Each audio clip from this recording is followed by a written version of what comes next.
Okay, so it says considering the function below, what transformation should occur on a graph to have the following properties? Horizontal asymptote at y equals 3, vertical asymptote at x equals 5, and x equals -1. So you see, I've already sketched both of these two functions on Desmos. So this is a very useful website that you can use to play around with different things to solve problems like this. Should you have anything else that you need to do with this? All right, so first things first, the red graph, the graph on the left is the graph of, let's say, a function f of x equals to 1 over x.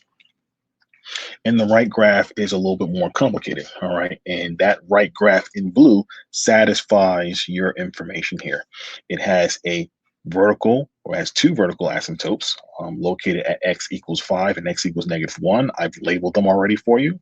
And it has a horizontal asymptote located at y equals 3. The original function, f of x equals to 1 over x, has two asymptotes, a vertical one located at x equals 0 and a horizontal one located at y equals 0. All right, so what's happening here? How do we create this second function? Well, first things first, what causes a vertical asymptote?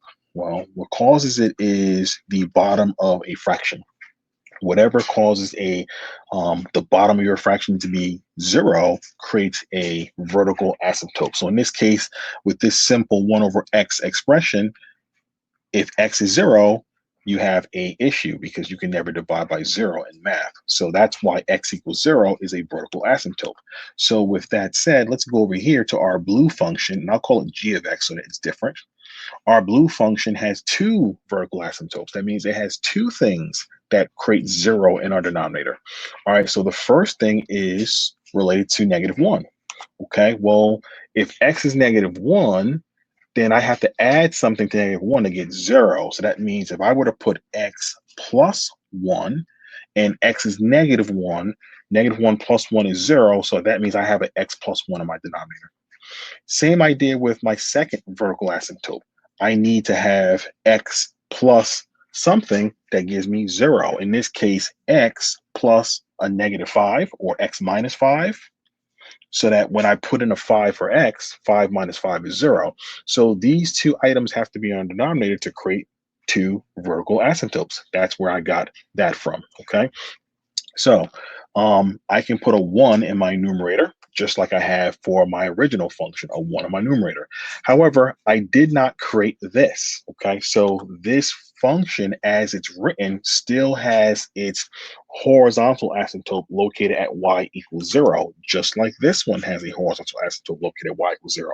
So now I need to lift that horizontal asymptote so that it's now located at y equals 3.